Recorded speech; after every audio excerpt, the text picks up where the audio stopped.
সুপ্রিয় দর্শক, আমি আফজাল হোসেন স্বাগত জানাচ্ছি সম্পাদকীয়তে।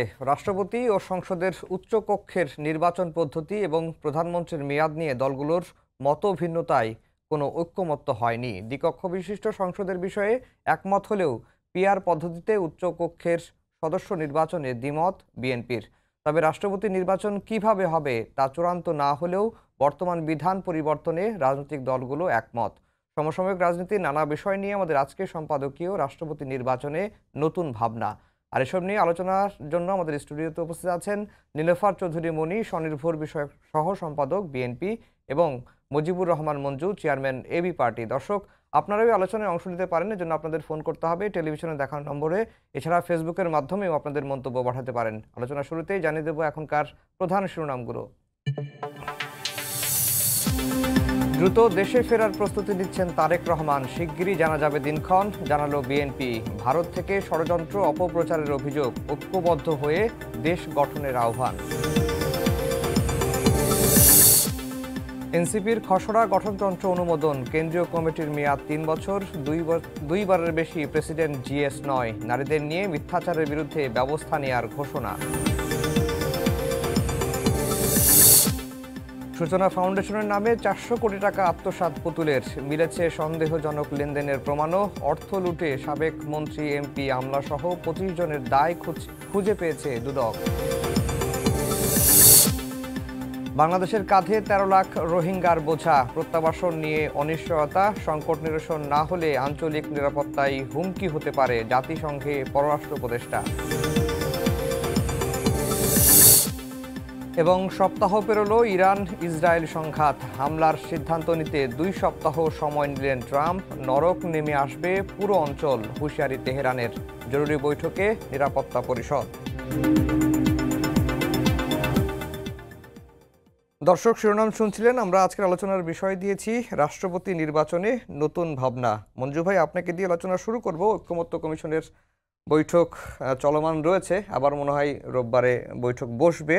আপনি বৃহস্পতিবারে বলছিলেন যে আলোচনা ভালো হচ্ছে, কিন্তু ঐক্যমত্য হচ্ছে না। এখন পর্যন্ত আমরা যতটুকু দেখছি যে সংবিধানের 70 অনুচ্ছেদ ছাড়া কোনো বিষয়ে একমত হওয়া যায়নি, বা রাজনৈতিক দলগুলো একমত হতে পারেনি। কেন? ধন্যবাদ আফজাল। মনি আপা আছেন এবং দর্শককে শুভেচ্ছা। আমি যেটা বলেছি যে ঐকমত্য কমিশনের বৈঠকের পরে, সেটা হলো ঐকমত্য কমিশনের শুধু এই বৈঠক তো না, এর আগে কিন্তু আমাদের 3 দফা বৈঠক হয়েছে। প্রথম হচ্ছে যে আমাদের কাছ থেকে ওনারা প্রস্তাব চেয়েছেন, আমরা আমাদের সংস্কার প্রস্তাবগুলো ওনাদেরকে দিয়েছি। দ্বিতীয় পর্যায়ে ওনারা যে সংস্কার প্রস্তাবগুলো চূড়ান্ত করেছেন সেগুলো আমাদেরকে দিয়েছেন, সেগুলোর ব্যাপারে আমরা আমাদের মতামত জানিয়েছি। এরপরে তারা আমাদের সাথে বসেছেন, কি কি বিষয়ে আমরা দ্বিমত করেছিলাম, কোনটাতে একমত হয়েছি, কোনটাতে আমাদের সিরিয়াস দ্বিমত, কোনটাতে আমাদের আংশিক দ্বিমত, সেগুলোর মধ্যে দিয়ে ওনারা একটা আলাপ আলোচনা করে মোটামুটি যে সমস্ত বিষয়ে আমরা একমত হয়ে গেছি সেগুলোকে এখন আলোচনার বাইরে রেখেছেন। ওগুলো তো হয়ে গেছে। আর যেগুলো খুবই ফান্ডামেন্টাল, যেটার কারণে আমরা মনে করছি যে রাষ্ট্র সংস্কারটা হবে, অর্থাৎ আমাদের নেক্সট টাইমে আমরা একটা ভিন্ন মাত্রার সরকার পাবো, ভিন্ন মাত্রার সাংবিধানিক ব্যবস্থাটা পাবো, সেই জায়গাটায় যখন কিছু বিষয় থ্রো করা হয়েছে, সেই জায়গায় আমরা যেটা দেখছি যে এখানে আমরা এখন একমত হতে পারছি না। এখানে আমি মনে করি যে ঐকমত্য কমিশনেরও একটা দুর্বলতা আছে। দুর্বলতা বলতে সীমাবদ্ধতায় আমি বলবো। কারণ ওরা যখন মিটিং করেন, আমরা একটা প্রস্তাব দিয়েছিলাম যে একটা কাজ করেন, যে ধরেন আপনি 70 অনুচ্ছেদ নিয়ে আলোচনা তুলেছেন, তাহলে 70 অনুচ্ছেদ নিয়ে আগে বলেন যে এখানে বেশি কারা কারা দ্বিমত করেছেন, কারা কারা একমত আছেন। যারা একমত আছেন তাদের বক্তব্যটা শোনার দরকার নাই, শুধু দ্বিমত যারা আছেন তাদের বক্তব্যটা শুনেন, কেন তারা এখনো দ্বিমত। এরপরে যারা একমতে আছেন তারা তাদেরকে বোঝানোর চেষ্টা করবেন বা যুক্তিতর্ক তুলে ধরবেন কেন এটা করা যায় না, এবং দেন আবার একটা আরেকটা রিভিউ সেশন হবে যেখানে যারা যারা দ্বিমত ছিলেন তারা একমত হতে পারেন কিনা। তো এই জায়গাগুলো এইভাবে না এগিয়ে আমরা দেখলাম যে র্যান্ডমলি স্লিপ দিয়ে সবাই কথা বলছেন, সবার কথা শোনা হচ্ছে, এই ধরনের ভাবে গেছে। দেখেন 32টা রাজনৈতিক দল সেখানে গেছে, তো সবাই তো আবার ওখান থেকে বাংলাদেশ টেলিভিশন লাইভ করতেছে, সবাই তো চাইবে যে একটা বক্তব্য রাখার জন্য, রাজনৈতিক দলগুলো, কারণ তাদের প্রতিনিধিত্ব থাকার জন্য। তো এইখানে আমার কাছে মনে হচ্ছে যে আমরা যে এই যে দিনের পর দিন আলোচনা করছি, আলোচনা কিন্তু ভালো হচ্ছে এবং খুবই ভালো হচ্ছে। সেটা হচ্ছে সেখানে এই ভিন্ন মতের রাজনৈতিক নেতারা আমরা সবাই যখন পাশাপাশি বসছি তখন কিন্তু অনেক সম্পর্কের উন্নয়নও ঘটছে এবং কিছু কিছু জায়গায় যে মতের যুক্তি তর্ক বিশেষটা কিছুটা কিন্তু পার্লামেন্টের ফ্লেভারও আছে সেখানে, মাঝখানে তো একটু উত্তেজনা হয়েছে।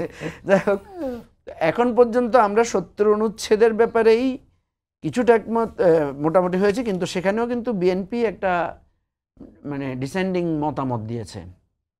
সেটা হচ্ছে সংসদ সদস্যরা তাদের দলের বিরুদ্ধে ভোট দিতে পারবেন, দুইটা বিষয়ে পারবেন না, একটা হচ্ছে অর্থ বিল আর আস্থা ভোট। তবে ডিসেন্ডিং ভয়েস হিসেবে ওনারা দুটো বলেছেন, একটা হচ্ছে জাতীয় নিরাপত্তা এবং আরেকটা হচ্ছে আপনার সংবিধান সংশোধন। এই দুইটার ব্যাপারে দল যদি কোনো প্রস্তাব তোলে তাহলে সংসদ সদস্যরা, আমরা যেটা একমত হয়েছি সেটা হচ্ছে সংসদ সদস্য এর বিরুদ্ধে ভোট দিতে পারবেন। কিন্তু বিএনপির একটা ডিসেন্ডিং ভয়েস হচ্ছে এই দুইটাও তারা ৭০ অনুচ্ছেদের আওতায় রাখতে চান, যে এটা এই দুইটাতেও তারা দলের বিরুদ্ধে ভোট দিতে পারবেন না সংসদ সদস্যরা। বিএনপি যেটা বলেছে যে এটা ডিসেন্ডিং ভয়েস হিসেবে আমাদের থাকুক, আপনারা যখন জুলাই সনদে লিখবেন তখন এটা লিখে রাখবেন, আমরা আমাদের নির্বাচনী ম্যানিফেস্টোতে এটা আমরা দিব। তো নির্বাচনী ম্যানিফেস্টোতে দিব, জনগণ যদি আমাদের এই ম্যানিফেস্টোকে অ্যাকসেপ্ট করে তাহলে এটা আমরা সংসদে বাস্তবায়ন করব। এই ধরনের একটা ডিসেন্ডিং ভয়েস রেখেছেন। এটা দেখা যাবে যে আমরা যখন এখন জাতীয় সনদ তৈরি করতে যাব তখন যে কোনো বিষয়ে কিন্তু অনেকে এই ধরনের বলতে পারেন যে ঠিক আছে আমরা ঐকমত্যে পৌঁছালাম, বেশিরভাগ দল ডিসেন্ডিং ভয়েস আছে এই দলের, তারা তাদের ম্যানিফেস্টোতে এটা লিখবে, সেটা যদি তারা ভোট পায় তাহলে সেটা বাস্তবায়ন করবে। এটা কিন্তু একটা সলিউশনের প্রসেস হতে পারে, কিন্তু সমস্যা যেটা দাঁড়াচ্ছে সেটা হচ্ছে রাষ্ট্রপতির নির্বাচন পদ্ধতি, প্রধানমন্ত্রীর ক্ষমতার মেয়াদ, দ্বিকক্ষ বিশিষ্ট পার্লামেন্টে আমরা যাদেরকে নির্বাচিত করব তাদেরকে কিভাবে নির্বাচিত করব। এমনি দ্বিকক্ষ বিশিষ্ট পার্লামেন্টের ব্যাপারে একটা একমত হয়েছে, সেটা হচ্ছে এখানে ১০০ আসন থাকবে। আর নারীদেরও সরাসরি, মানে নীলোফার মনির জন্য খুবই সুসংবাদ, না এটা আমার জন্য সুসংবাদ না, এটা আরেকটু না, এটা সরাসরি নির্বাচন না, এটা সরাসরি নির্বাচন। তিনটা আসন নিয়ে আপনি কিভাবে নির্বাচন? না সেটা এখনো ফয়সালা, ঘুরামান সেটা এখনো শেষ হয় নাই সেই আলোচনাটা, কিন্তু আপনার জুতা পেটার না, আপনি কিন্তু সরাসরি এমনি আসন থেকে ইলেকশন করতে পারবেন। আপনি তো দ্বিধারী তলোয়ার ভাই। আচ্ছা, আমি যেটা বলছি সেটা হচ্ছে যে ১০০ আসন নারীদের থাকবে, নারীদের জন্য সংরক্ষিত থাকবে সরাসরি নির্বাচনের জন্য, কিন্তু নির্বাচনটা কি পদ্ধতিতে হবে এটাতে আমরা একমত হতে পারি নাই। দ্বিতীয় হচ্ছে যে উচ্চকক্ষে ১০০ আসন নির্ধারণ করা হয়েছে, কিন্তু বেশিরভাগ রাজনৈতিক দলের বক্তব্য হচ্ছে যে এই ১০০ আসনটা ভোটের রেশিওর ভিত্তিতে, মানে ধরেন যেই দল যত পার্সেন্ট ভোট পাবে, যেটাকে আমরা বলি প্রপোর্শনাল রিপ্রেজেন্টেশন, সেটার আলোকে হবে। কিন্তু বিএনপি বলছে না, সিটের আলোকে হবে, মানে যে যত সিট পাবে সেই রেশিওর আলোকে হবে। এখানে একটা মৃদু বিএনপির সাথে বা বিএনপি লেড আরো যারা আছে তাদের সাথে হচ্ছে। অর্থাৎ আমি যেটা বলতে চেয়েছি সেটা হচ্ছে এত আলোচনা হচ্ছে, সম্পর্ক ভালো হচ্ছে, টুকটাক ওয়ার্কআউটের মতো ঘটনাও ঘটছে, ভালো খাওয়া দাওয়া হচ্ছে সেখানে, কিন্তু আমরা চূড়ান্ত জায়গায় গিয়ে কেন যেন মনে হচ্ছে যে আমরা এখনো মানে একমতের চূড়ান্ত জায়গাটায় পৌঁছতে পারছি না। চূড়ান্ত জায়গাটায় যে যেতে পারছি না, এর পেছনের মূল কারণ কি বিএনপি নাকি? আমরা দেখছি যে এখানে আবার একটা মজার ঘটনা বলি, সেটা হচ্ছে এখানে ৩২টা রাজনৈতিক দল আছে, কিন্তু আমরা দেখছি যে সভাপতির ডান পাশে ৬টা আসন আছে। সেই ৬টা আসনে ২টো দলকে বসানো হয়েছে, ৩টা দলকে, বিএনপি, জামাত এবং এনসিপি। আর বাকি আসনে তো আমরা আছি, সবাই আছি। তো আমরা দুষ্টামি করে এটার নাম দিয়েছি, আমরা হলাম সব সাধারণ পরিষদ, আর ওই ৩ দলের লোকেরা হচ্ছে, এরা হচ্ছে নিরাপত্তা পরিষদ। মানে ওনারা কোনো কিছুতে যখন ভেটো দেয় তখন কিন্তু সেটা আটকে যায়, আর যখন সবাই মত দিল কিন্তু যখনই দেখা গেল ওই ৩ দলের কেউ একজন ভেটো দিয়েছে তখনই সেটা আটকে যাচ্ছে। অর্থাৎ আমরা এজন্য বলেছি এটা একটা সিকিউরিটি কাউন্সিল কিনা। জি মনি আপা, যেই প্রসঙ্গগুলো বা যেই সংস্কারের কথা বা আলোচনা চলছে সেটি তো মূল একটাই তো উদ্দেশ্য যে স্বৈরাচারের ব্যবস্থার যে পুনরুত্থান যেন ঠেকানো যায় ভবিষ্যতে। এই যে এনসিসি গঠন বলেন, রাষ্ট্রপতি নির্বাচন, প্রধানমন্ত্রীর মেয়াদ, সবগুলো নিয়েই কিন্তু আলোচনা হচ্ছে। মূল যেই কথাগুলো হচ্ছে যে সবগুলো প্রস্তাবে বা মৌলিক যে সংস্কারের ক্ষেত্রে বিএনপি অনেক সময় দ্বিমত করছে, বিএনপির কারণেই এই সংস্কারটা এগিয়ে নিয়ে যাচ্ছে না। এই অভিযোগগুলো এনসিপি থেকে বলেন, জামাত থেকে বলেন, এগুলো করা হচ্ছে। ধন্যবাদ আপনাকে। যারা শুনছেন আমার শুভেচ্ছা অভিনন্দন, আমার সহ আলোচককে শুভেচ্ছা। দেখেন, যদি কোনো দুর্ঘটনা না ঘটে, যদি কোনো সময়টা অসময়ে না পরিণত হয়, হুম। তাহলে বিএনপি রাষ্ট্র ক্ষমতা পরিচালনা করেছে আগে এবং করবে। হুম। মানে দলটা যেমন, এটা আমার সাথে একটা দলের চিফ আছেন, উনিও নির্দ্বিধায় স্বীকার করবেন এই জায়গায়।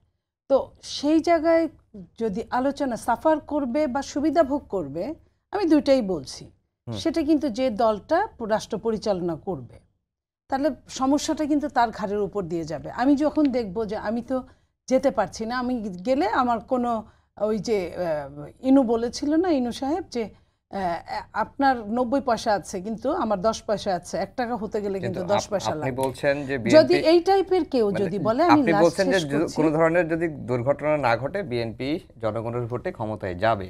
জি, এনসিপির একজন নেতা বলছেন, নাসিরউদ্দিন পাটোয়ারি, যে বিএনপি 50 থেকে 100টার বেশি আসন পাবে না।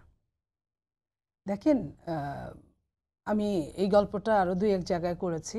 এক দুষ্ট বাচ্চা ছিল শরৎচন্দ্রের বইতে লেখা, যে সম্পাদকীয়তে, যে বাচ্চাটা এত বেশি দুষ্ট ছিল যে সব টিচারকেই দুষ্টামি করতে, পণ্ডিত মশাইকেও করেছে। তো পণ্ডিত মশাই একদিন চুপ থাকার জন্য বলেছিল, এই ছেলে, 5-এ পড়ে ছেলেটা, বলছে তুমি কি শ্রীকান্ত পড়েছো? বলছে জি স্যার, জি পণ্ডিত মশাই পড়েছি। বুঝেছো? ওইখানেও সে বাদরামি করে বলছে জি বুঝেছি। তো সে শেষ ওই পর্যন্ত। এই ছেলে একসময় ঢাকা বিশ্ববিদ্যালয় থেকে বাংলায় অনার্স মাস্টার শেষ করে এলাকায় গিয়েছে, গ্রামে, ওই পণ্ডিত মশাইকে সালাম করে বলেছে আমি সেই ছেলেটা পণ্ডিত মশাই। তো পণ্ডিত মশাই বলেছেন যে শ্রীকান্ত পড়েছো? বলছে জি পণ্ডিত মশাই পড়েছি। বুঝেছো? বলছে না পণ্ডিত মশাই বুঝিনি। তো যে ছেলেটা 5-এ পড়ে বলেছিল যে বুঝেছে, সে কিন্তু বাংলায় অনার্স মাস্টার্স করার পরে বলেছে বুঝে নাই।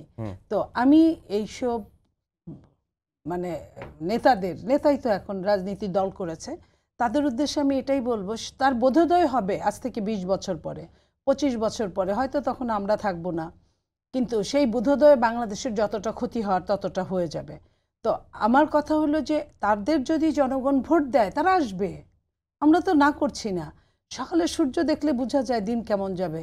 তাদের যখন দেখি আমরা যে চিফ অ্যাডভাইজারের জন্য 5 বছর রাখার জন্য, কিংবা ইসির পরিবর্তন চাওয়ার জন্য যখন আন্দোলন করে, যখন মানুষ হয় 14 জন, তখন তারা কিভাবে ভোটের রাজনীতি কিন্তু অন্যরকম রাজনীতি, আন্দোলনে থাকলেও একসাথে অনেকেই ভোট দেয় না। ভোটের রাজনীতি এত কঠিন একটা রাজনীতি, সেখানে যদি তারা মনে করে থাকে যে সমস্ত ভোট তাদের উপরে পড়বে, তাহলে আমার কোনো কথা বলার নাই।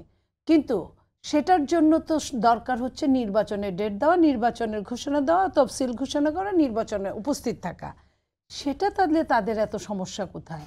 ভোটে যদি তারা এত বিজয়ী হয়, বিএনপি যদি 50-100টার চেয়ে বেশি সিট না পায়, তাহলে তো তাদের জন্যই পোয়া বারো। তাহলে তারা নির্বাচনের ডেট দেখ, নির্বাচন হয়ে যাক, আমরা তাদের আন্ডারে থাকবো। জনগণ ভোট দিলে আমরা কারা? আমরা তখন হয়ে যাব ক্ষুদ্র স্বার্থান্বেষী গোষ্ঠী বা মহল। সেই মহল থেকে আমরা হয়তো আন্দোলন করব, আন্দোলন না করতে পারলে ঘরে বসে থাকব। তো তাদের তো সমস্যা নেই, তাহলে ভোট দিতে তাদের এত ব্যাক কেন? তারা কেন বলে যে 5 বছর থাকতে হবে, 5 বছর প্রধানমন্ত্রী থাকতে হবে, 5 বছর এই সরকারকে থাকতে হবে, আজীবন এই সরকারকে থাকতে হবে? তো এই যে এই কথাগুলো ডাবল স্ট্যান্ডার্ড হয়ে যায় না? তো আমি ওইখানে এর চেয়ে বেশি আর বলতে চাই না। আমি যেটা বলতে চাই সেটা হলো যে, যেহেতু বিএনপি আপনার যদি রাষ্ট্র পরিচালনার দায়িত্বে আসে, সেই হেতু যদি তারা মনে করতেই পারে, যে কারো যদি এত বড় দল থাকতো তারা মনে করত, সেইখানে তাকে নিয়ে এই জিনিসগুলো ভাবাই তো হয়। ধরেন বিএনপির মধ্যে যদি মিনিমাম যদি অন্যরকম চিন্তাধারা থাকতো, যে এটা তো 10 বছর পরের কথা, এখনই আমি বলে কি করবো, এর মধ্যে তো এই 10 বছরে কত কিছু হবে, এর মধ্যে আমি সংশোধনী আনতে পারবো, হ্যাঁ জয়যুক্ত হয়েছে বলতে পারবো, না জয়যুক্ত হয়েছে বলতে পারবো, তাহলে দুইবারের প্রধানমন্ত্রী, এরপরে কোনো বক্তায় না আমরা রাজি হয়ে যাই। বিএনপি তো সেটা চায় না। বিএনপি চায় জনগণের মঙ্গলের জন্য যা যা এখনই আমি বলবো। তো সেটা আমি আরেকখানে এই কথাটা বলেছিলাম যে, আচ্ছা ধরেন একটা প্রধানমন্ত্রী যে হলো, তার বয়স ধরেন 60 বছর, মিনিমাম 60 বছর, তো সে 2 বার হলো পরপর 70 বছর, 70 বছর, তারপরে আপনার 2 বারের টার্মের পরে একবার হলো না 75 বছর, 75-এর পরে যদি আবারও আসে, বা 2 টার্ম হলো না 80 বছর, তো 80 বছরের পরে যদি সে আসে, 80 বছরের একটা মানুষের রাষ্ট্রের প্রধানমন্ত্রী হওয়াটা কিন্তু এক ধরনের চ্যালেঞ্জিং, সিরিয়াস, কিংবা তার সাবস্টিটিউট দাঁড়িয়ে যায়।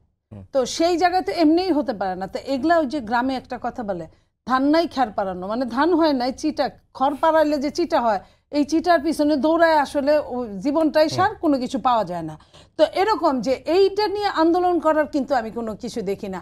আমি যদি আমেরিকার সাথে ব্রিটেনের সাথে নিজেকে তুলনা করি, তাহলে ব্রিটেনের তো 850 মতো অলিখিত সংবিধান আছে। সেই অলিখিত সংবিধান দিয়ে তারা এত সুন্দরভাবে পৃথিবীটাকে চালিয়েছে, শুধু নিজের দেশ না, সমস্ত পৃথিবীকে চালিয়েছে। তাহলে আমরা কেন পারি না?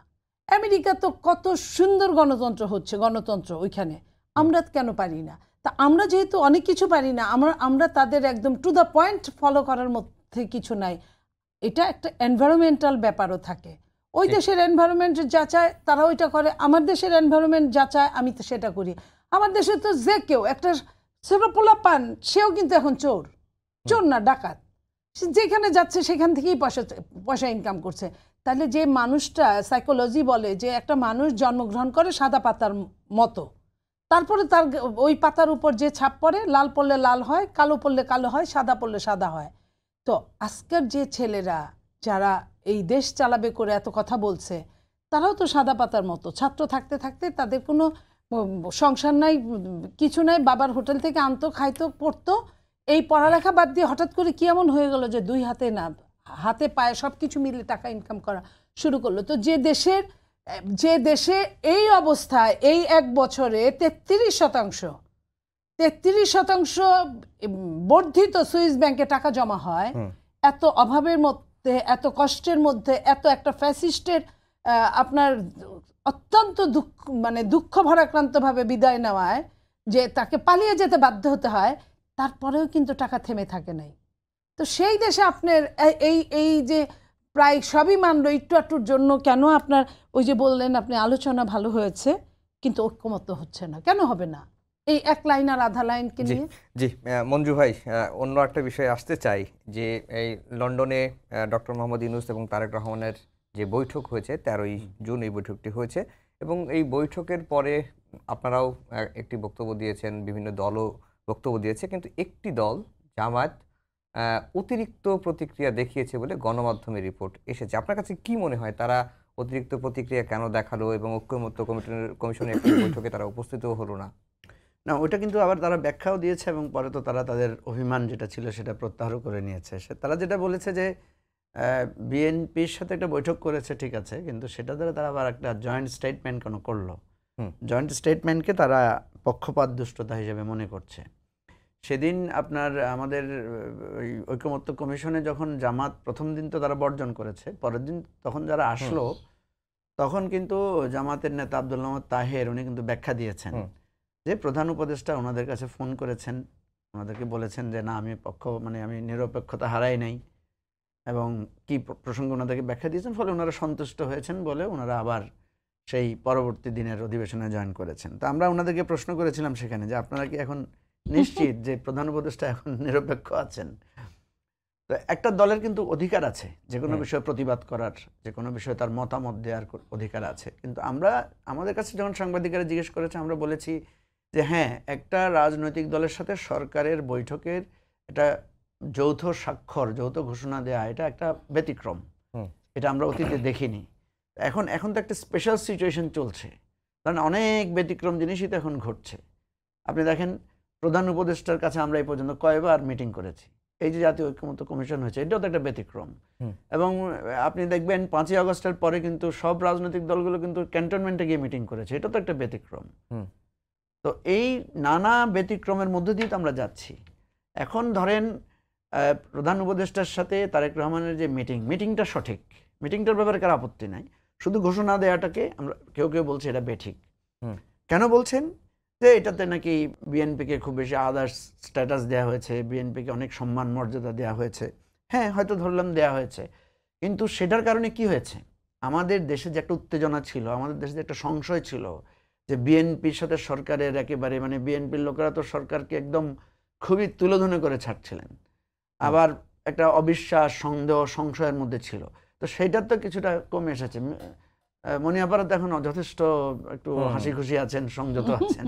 তো সেই জন্য আমি বলছি, এটা আমি দুষ্টামি করে আমি আগেও বলেছি, সেটা হচ্ছে দাগ থেকে যদি ভালো কিছু হয় তাহলে দাগই ভালো, এরকম একটা কথা বলে না। একটু ব্যতিক্রম হয়েছে, কিন্তু ফল যেটা হয়েছে দুই পক্ষ দুই রকম কথা বলার সুযোগ পায় না। আগে আমরা দেখেছি প্রধান উপদেষ্টার সাথে সামনে যখন কথা হয় একরকম কথা হয়, বাইরে এসে রাজনৈতিক দলগুলো আরো ভিন্ন মাত্রার কথা বলে। এখানে যেটা হয়েছে, তারেক রহমানের সাথে ওনার মিটিং এর ফলে দুই পক্ষ দুই রকম কথা বলার সুযোগ পায় নাই, দুই পক্ষ একই রকম কথা বলেছে। এটাতে বরং আমি মনে করি যে আমাদের জন্য ভালো হয়েছে। জামাত তাদের স্বাধীনতা আছে, তারা সেটাকে কিভাবে নিয়েছে। আপনি যে প্রশ্নটা মনিয়াপাকে করেছেন, আমি একটু সেটা মানে যুক্ত করতে চাই। সেটা হলো, দেখেন, আমরা যদি দেখি এবারে সবচাইতে বেশি নির্যাতিত করা হয়েছে আওয়ামী লীগ আমলে, সবচাইতে বেশি নির্যাতিত হয়েছে বিএনপি, এবং দেন পলিটিক্যাল পার্টি হিসেবে জামাত, দেন আমরা বাকিরা আমাদের সাইজ অনুসারে আমরা নির্যাতন, নিপীড়ন, জেল জুলুমের নির্যাতিত হয়েছি, বা আমাদের লাস্ট পর্যায়ে এসে তরুণ প্রজন্ম হাজার হাজার লোক আমাদের শহীদ হয়েছে। এখন যেই প্রশাসনিক সিস্টেম, যেই রাষ্ট্রযন্ত্রের কারণে বিএনপি ক্ষতিগ্রস্ত হয়েছে, জামাত তার নিবন্ধন হারিয়েছে, বিএনপির লোকেরা বাড়িঘরে থাকতে পারে নাই, স্বাভাবিকভাবে আমাদের একটা প্রত্যাশা ছিল এই এই এই এই রাষ্ট্রযন্ত্রের এই ভুল জায়গা থেকে আমাদের একটা সংস্কারে আসতে হবে। আমরা সবাই একমত হয়েছি সংস্কার কমিশনে সবাই গিয়েছে। তো কিন্তু যখনই সংস্কারের আলোচনা হচ্ছে, যেই বিএনপি যাদের দ্বারা নির্যাতিত হয়েছে, যে পুলিশ দ্বারা, যে প্রশাসন দ্বারা, যে দলীয়করণ দ্বারা, সেখানে এসে দেখছি বিএনপি সংস্কারের ব্যাপারে তাদের নানা ব্যাপারে তাদের মানে অগ্রসরতাটা কম, তাদের আগ্রহটা কম। এখন আপনি হয়তো বলতে পারেন যে তারা তো বলছে তাদের আগ্রহ আছে, কিন্তু আপনার আগ্রহ আছে, যেমন আমি আপনাকে উদাহরণ হিসেবে বলি, যেমন বিএনপি বলেছে প্রধানমন্ত্রী পরপর দুইবারের বেশি হবে না। এটার অর্থ হিসেবে আমরা ধরে নিয়েছি বিএনপি প্রধানমন্ত্রীকে দুইবারের মধ্যে রাখতে চাচ্ছে, দুইবারের পরে আর কেউ প্রধানমন্ত্রী থাকতে পারবে না। বিএনপি এখন ব্যাখ্যা দিচ্ছে যে আমরা পরপর দুইবার বলেছি, কিন্তু এরপরে গ্যাপ দিয়ে যে আবার হতে পারবে না সে কথা তো আমরা বলি নাই। ফলে এখন বিএনপি বলছে ঠিক আছে, পরপর দুইবারের পরে আবার এক বছর গ্যাপ দিয়ে হয়তো আবার হতে পারবে। এখন প্রশ্ন হচ্ছে, দেখেন, আমি এই কথাটা ওখানে তুলেছিলাম, আমরা যে সংস্কারটা কেন করতে চাই, আমাদের একটা সরকার দেখান নিরপেক্ষ নির্বাচনের, একটা সরকার পরের বার নির্বাচিত হয়েছে, একজন প্রধানমন্ত্রী পরের বার আবার নির্বাচিত হয়েছে, এরকম একটা উদাহরণ দেখান। আপনি দেখেন তিনটা কেয়ারটেকার সরকারের নির্বাচনে তিনবারই এক্সিস্টিং পার্টি ফেল করেছে, প্রধানমন্ত্রী তো থাকতে পারে নাই পরপর দুইবার।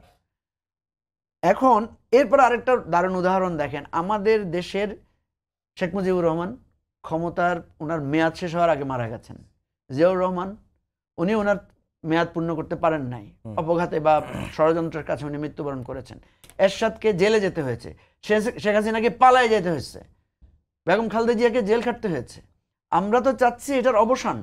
যখনই একজন প্রধানমন্ত্রী উনি বুঝে ফেলবেন যে আমি দুইবারের বেশি পরপর অথবা বিরতি দিয়ে দুইবারের বেশি হতে পারবো না, তখন উনি কিন্তু সুশাসন দেবেন, তখন উনি কিন্তু আর কর্তৃত্বপরায়ণ হবেন না, তখন কিন্তু উনি আর দুর্নীতির কথা চিন্তা করবেন না। ফলে আমরা আসলে চাচ্ছি প্রধানমন্ত্রীগুলো যাতে অ্যালাইভ থাকে, জেলে না যায়, পালিয়ে যাতে না হয়, মানে গোলাগুলিতে যাতে মৃত্যু না হয়। এটা তো আমাদের রাষ্ট্রের কল্যাণ হবে। আমাদের একটা প্রাক্তন প্রধানমন্ত্রী নাই। ব্রিটেনে, আমেরিকায় দেখেন তাদের প্রাক্তন প্রাইম মিনিস্টাররা, রাষ্ট্রপতিরা রাষ্ট্রের গুরুত্বপূর্ণ সময় এসে তারা দাঁড়ায়। আমাদের একটা লোক নাই, আমাদের একটা লোক নাই যে যাদেরকে আমরা বলবো মাইলস্টোন যে উনি বেঁচে আছেন ওনার কৃতিত্ব দিয়ে। যাও একটা ছিল ডক্টর ইউনূস, ওনাকে আমরা এখন রাষ্ট্রের জায়গায় এনে এখন ওনাকে নিয়েও আমরা নানাভাবে বিভক্ত। সেই জন্য আমরা কিন্তু বলেছি যে দেখেন এই সংস্কারটা আপনাদের জন্য ভালো। এই সংস্কারটা এখন ধরেন আমরা দলগুলো, বড় দলগুলোর জন্য এটা একটু কঠিন, তারা মনে করে যে নেতৃত্ব না থাকলে, নেতৃত্ব কমে গেলে ঐক্য নষ্ট হয়ে যাবে। ভাই পৃথিবীতে হয়েছে তো, জেনারেল জিয়ার মতো মহান ব্যক্তিত্বের পরে খালেদা জিয়া তো 3 বার প্রধানমন্ত্রী হয়েছে, তাহলে নেতৃত্ব তো তৈরি হয়েছে। খালেদা জিয়ার পরে তারেক রহমান 16 বছর তার দলটাকে ঐক্যবদ্ধ করে রেখেছেন না? অনেক সমালোচনা আমরা করতে পারি, রেখেছেন তো। আমি বিএনপির সমালোচনাটা ওই জায়গাতেই করি যে আপনারা এত বড় একটা সুযোগ পেয়েছেন, 16 বছর ধরে বিএনপি বাংলাদেশের রাজনীতিতে নিগৃহীত, নিপীড়িত হয়ে তার প্রতি মানুষের একটা আগ্রহ, তার প্রতি মানুষের একটা সিম্প্যাথি তৈরি হয়েছে। বিএনপি যদি এই সংস্কারটা করতো, বিশ্বাস করেন, তাহলে মনে হতো যেন আমরা আরেকটা জিয়াউর রহমানের রেজিম পাচ্ছি। কিন্তু আমি দেখছি যে এই ছোট ছোট বিষয় নিয়ে, রাষ্ট্রপতির নির্বাচন নিয়েও আমরা একমত হতে পারলাম না, প্রধানমন্ত্রীর 2 মেয়াদ নিয়েও আমরা এখনো কনফিউজ, উচ্চ কক্ষে পিআর সিস্টেমের ব্যাপারেও বিএনপিকে আমরা একমত করতে পারলাম না। হয়তো একমত হবে, আমি খুব প্রত্যাশা করি, কিন্তু আমি মনে করি যে এইটা যদি বিএনপি করে বিএনপির লাভবান হবে। জি জি মনিয়াপা, যে সংস্কার, মৌলিক সংস্কার নিয়ে বিএনপির আগ্রহ কম, এটি মঞ্জু ভাই বলছিলেন। দেখেন, মঞ্জু ভাই বলতেই পারেন, মঞ্জু ভাই এত সহজে হাল ছেড়ে দিলে তো হবে না। মঞ্জু ভাইও কিন্তু 16 বছর আন্দোলন করেছে, নিজের দলের সঙ্গেও আন্দোলন করেছে, আবার দেশের স্বৈরশাসকের সাথেও করেছে। সো এখানে আন্দোলন সবাই কম বেশি করেছি। তো বিএনপি যেটা বার্গেনিং করছে, দেখেন 600-র অধিক সংস্কার নিয়ে কথা হয়েছে, প্রায় তার 550ই তো বিএনপির সাথে মিলে গেছে।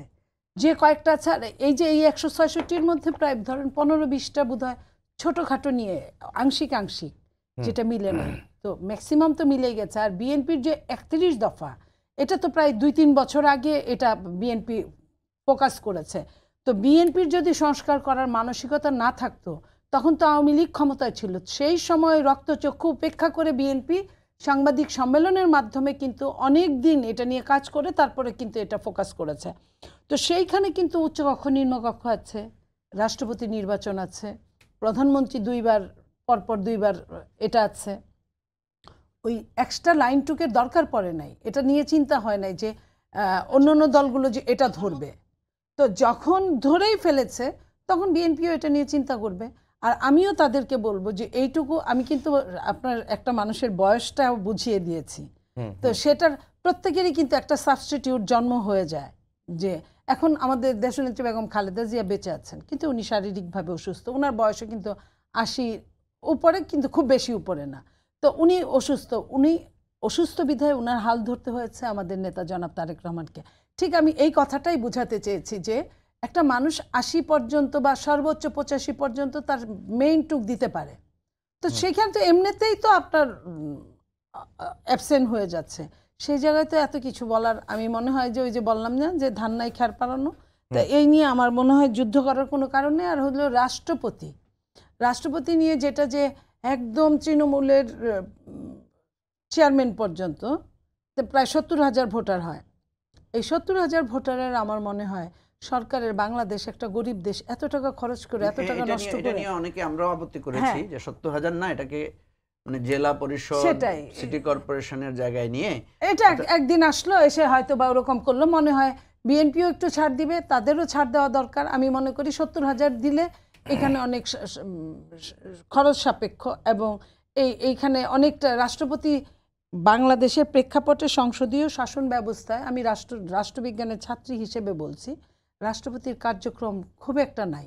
হ্যাঁ, কিছু কার্যক্রম বাড়াবে, এই সংস্কার এই ধরনের কথা আছে, আমরাও চাই কিছু বাড়ুক, কিন্তু সেই জায়গায় নাই এর মধ্যে এত খরচ সাপেক্ষ করে আমার মনে হয় দরকার নাই। সেটাকে যতটা কমায় আনা যায়, যদি নিম্নকক্ষ মানে এমপিদের ভোটে আগে হতো, সেটা যদি হয়, বা সেটার সঙ্গে আরও কয়েকটা, যেটা উনি বললেন যে জেলা পরিষদ বা এই টাইপের কিছু যোগ হলো, সেটা হতে পারে।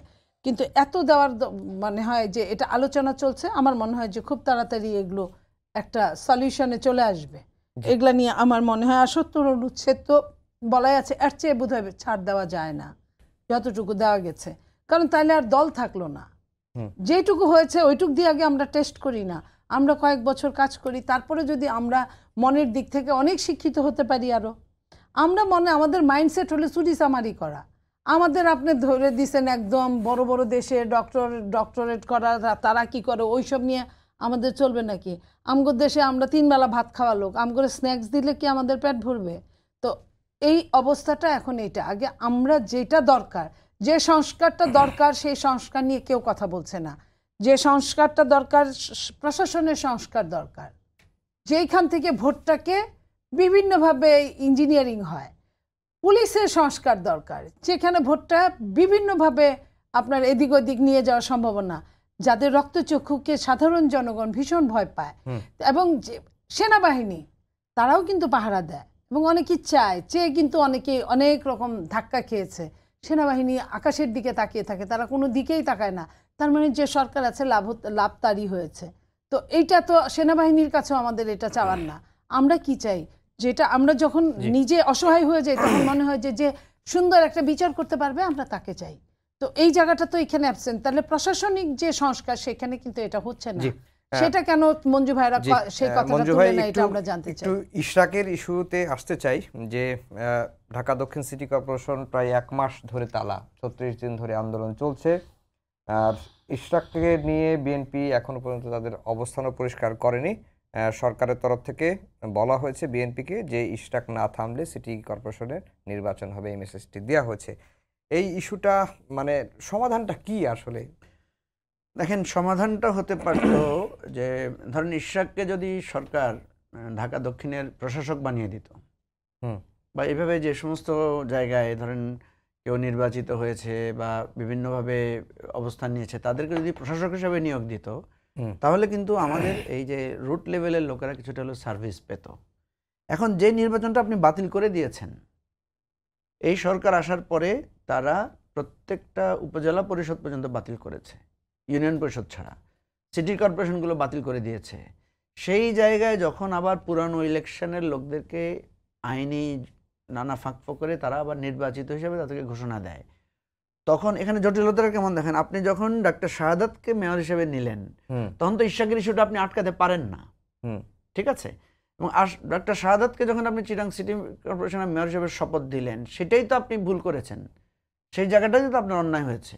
সেই জন্য আমাদের পার্টির প্রথম থেকেই পজিশন ছিল যে দেখেন, আমাদের এই যে স্থানীয় সরকারের আমরা যে ঢালাওভাবে সবাইকে বাদ দিয়ে দিলাম, সবগুলোকেই করলাম, সেখানে একটা ব্যতিক্রম করা যেতে পারতো। ঠিক আছে, আপনি ঢালাওভাবে বাদ দিয়েছেন, সেখানে খুঁজে যারা নির্বাচিত হয়েছেন জনগণের ভোটে বা ওই ইলেকশনের মধ্যে দিয়ে, এখন তো মুশকিল, আপনি সেই ইলেকশনকে বলতেছেন অবৈধ, কিন্তু সেই ইলেকশনের সোর্সে যারা সেকেন্ড হয়েছে বা যারা কোনো কারণে নির্বাচিত হতে পারে নাই, তাদের ভোটাধিকার খুঁজছে, তাদেরকে আপনি তাহলে এটা তো সব উপজেলায় দিতে হবে না? সব উপজেলায় এরকম আপনার ভোট কারচুপি করে হারানো হয়েছে না?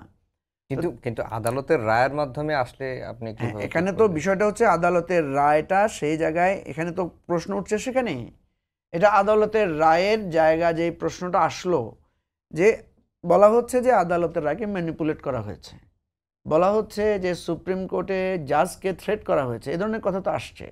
এখন আমার প্রশ্ন হচ্ছে দুইটা জিনিস। দেখেন, বিএনপির জায়গায়ও একটা প্রশ্ন আছে, বিএনপিও কিন্তু এই জায়গাটায় যথেষ্ট প্রশ্নের সম্মুখীন, যে আপনি যে নির্বাচনটাকে বাতিল করেছেন, মামলাটা তো কি করেছে? ইশরাক হোসেনের মামলা আর সাদাত হোসেনের মামলায় কি বলা হয়েছে? নির্বাচন হয় নাই, অবৈধ হয়েছে, জোচ্চুর হয়েছে, নির্বাচন বাতিলের জন্যই তো মামলা করা হয়েছে। তাহলে আপনি যে নির্বাচনকে বাতিল চান, আপনি যে নির্বাচনকে বলছেন প্রপার ইলেকশন হয় নাই, সেই ইলেকশনেই আপনি আবার মেয়র হতে চাচ্ছেন, এটা তো বিএনপির জায়গা থেকে তো বিএনপি প্রশ্নবিদ্ধ। এবারে আসেন সরকারের জায়গাটাকে। ঠিক আছে, আমি ধরে নিলাম ভেতরের অন্য প্রসঙ্গ বাদ, আদালতের রায় হয়েছে, আপনি আদালতের রায় মেনেছেন, তাহলে আপনি শাহাদাতের আদালতের রায় মানবেন, ইশরাকের রায়টা মানবেন না কেন? এটা তো যৌক্তিক প্রশ্ন। সুতরাং আমি এখানে দেখতে পাচ্ছি যে সরকারের একটা বিরাট দুর্বলতা এবং ভুল এখানে আছে, এবং যেটার কারণে দেখেন আজকে সবাই কিন্তু বিব্রত, বিএনপিও কিন্তু এটা নিয়ে খুব বিব্রত অবস্থায় আছে। এই জন্য একটা সমঝোতামূলক ব্যবস্থা হতে পারে, মাঝখানে পরে কিন্তু আমার সাধারণ নাগরিকরা তাদের সুবিধা থেকে বঞ্চিত হচ্ছে। সেই জায়গায় আমরা একটা সিস্টেমে আসতে পারি, সেটা হচ্ছে হয় আমরা বিভিন্ন জায়গায় প্রশাসক নিয়োগ দিয়ে দেবো, মানে সিটি কর্পোরেশনগুলোতে। দেখেন, প্রত্যেকটা সিটি কর্পোরেশনের জন্য কিন্তু ভালো লোক খুঁজে পাওয়া সম্ভব, প্রত্যেকটা উপজেলার জন্য কিন্তু ভালো লোক খুঁজে পাওয়া সম্ভব। সেখানে যারা জনপ্রিয়, যারা অতীতে নামকরা লোক ছিলেন, যাদের সম্পর্কে মানুষের ধারণা আছে, আপনি একটা সার্চ কমিটি করে দেন, সার্চ কমিটি করে 5 জন লোকদের থেকে আপনি ওপেন দরখাস্ত আহ্বান করেন যে কারা কারা প্রশাসক হতে চায়, সেখান থেকে বেশি লোকদেরকে আপনি প্রশাসক দিয়ে দেন। হ্যাঁ মঞ্জু ভাই, আপনার কাছে হয়তো আর ফিরতে পারবো না, সময় একেবারে শেষ। মনি আপা, ইশরাক ইস্যুতে বিএনপির অবস্থানটা কি আসলে? দেখেন, ইশরাক ইস্যুতে বিএনপির অবস্থান এখানে নিরপেক্ষ। ইশরাক একজন ইন্ডিভিজুয়াল ব্যক্তি, এবং ইশরাক কিন্তু সবসময় এই কথাটাই বলছে যে এটা আমার আন্দোলন, আমার আন্দোলন। এবং ইশরাক তার আন্দোলন করার মতো, আমি সাধারণ মানুষ হিসেবে বলছি, তার কিন্তু যুক্তি আছে। কারণ যে কথাটা মঞ্জু ভাই বললেন যে যদি চিটাগাংয়েরটা দিতে পারে, তাহলে আদালতের রায়, সেই একই আদালতের রায়ে কেন দিতে পারে না? আরেকটা জিনিস, শুধু রায়ই হয়েছে তা না, গ্যাজেট হয়ে গেছে। তো এই যে গ্যাজেটটা যে ইসি অফিস থেকে করলো, এর বদলে আমরা কি দেখলাম, যখন গ্যাজেট হলো পরের দিন থেকেই নির্বাচন কমিশনের পদত্যাগ চাচ্ছে একটা দল। তো নির্বাচন কমিশন কিন্তু তারাই কিন্তু গঠন করেছে, আমরা করি নাই। এবং আমরা যে বলি, ওনারা বলে বিচার বিভাগ তার স্বাধীনতা ফিরে পেয়েছে, তাহলে বিচার বিভাগকে এখানে পুলিশ যুক্ত করা হচ্ছে। এখন কিন্তু কারণ- বলছে যে আবার ইশরাকের মেয়াদও শেষ হয়ে গেছে, এটা নিয়ে না, আপনি মেয়াদ বলতে- যদি শেষই হয় তাহলে রায় পেল তারপরে আপনার নিবন্ধিত হলো, তাহলে শপথটা পড়াই বলুক যে মেয়াদ শেষ তোমার, বাট শপথ পড়াইতে তো কোনো ক্ষতি থাকতে পারে না। তাকে 2 দিন 5 দিন যে সময়টাই আপনি বেঁধে দেন, তা আপনি দিয়ে বা আপনি দিলেনই না, সেটাও তাকে বুঝায় বলতে হবে। আদালতের কাছে আইনি জটিলতা আইন দিয়েই নিরসন করতে হবে। আদালত রায় দেওয়ার পরে আপনার গ্যাজেট হয়েছে, তাহলে গ্যাজেট যদি হয়ে থাকে, একটা শপথ কি, শপথটা মানুষের সম্পূর্ণরূপে বৈধ করে, আর কিছুই না। আমি এই ওয়াদা করছি যে আমি এই করব, এই করব না, এই তো এটা করার এখতিয়ার কার? এলজিইডি মন্ত্রণালয়। এলজিইডি মন্ত্রণালয় চালায় কে? তার মানে কি 1 to 1 আপনার এই সংঘর্ষ হচ্ছে, যে কারণে বাংলাদেশ, বিশেষ করে ঢাকাবাসী, দক্ষিণের মানুষগুলো প্রবলেমে পড়েছে। এবং ঢাকাবাসী প্রবলেম ফেস করছে যে ওই জায়গাগুলো দিয়ে, আন্দোলনের জায়গা দিয়ে জ্যামে পড়ছে, বিভিন্নভাবে বিভিন্ন সমস্যা ফেস করতে হচ্ছে। তো এই জায়গাটায় আমি মনে করি সরকারের হস্তক্ষেপ করা উচিত। এবং এই সরকার তো ইলেক্টেড সরকার না। যদি ইলেক্টেড সরকার না হয়, তার এত ইগো থাকবে কেন? সে তো আমাদের নিয়েই, আমরা তাদেরকে চেয়েছি বলে। আমাদের নেতা তারেক রহমান সাহেব কি বলেছেন? এই সরকার আমাদের সরকার, এই সরকারের ব্যর্থতা আমাদের ব্যর্থতা। আমরা চাই না কোনোভাবে এই সরকার ব্যর্থ হোক, আমরা সম্পূর্ণ সহযোগিতা করতে চাই। তারপরেও যদি ব্যর্থ হয়, সেটা আমাদের দায় নাই। তাহলে উনি যখন এই কথাটা, আমাদের সর্বোচ্চ নেতা যদি এই কথাটা বলে থাকে, তার মানে কি? তাহলে আমরা সহযোগিতা করতে চাই, ওনারা সহযোগিতা নিচ্ছে না। ওনারা নর্থকে কিন্তু একদম চরমভাবে আপনার রিপোর্টেড বানিয়ে ফেলেছে। নর্থের যে সমস্যা হচ্ছে প্রশাসক দিয়ে, তারা কিন্তু সাউথেও একই সমস্যা করতে চাচ্ছে, এটা তো ঠিক না। জি, সবাইকেই ধন্যবাদ জানিয়ে শেষ করছি আমাদের আজকের সম্পাদকীয়। আগামীকাল আবার দেখা হবে একই সময়ে। শুভরাত্রি।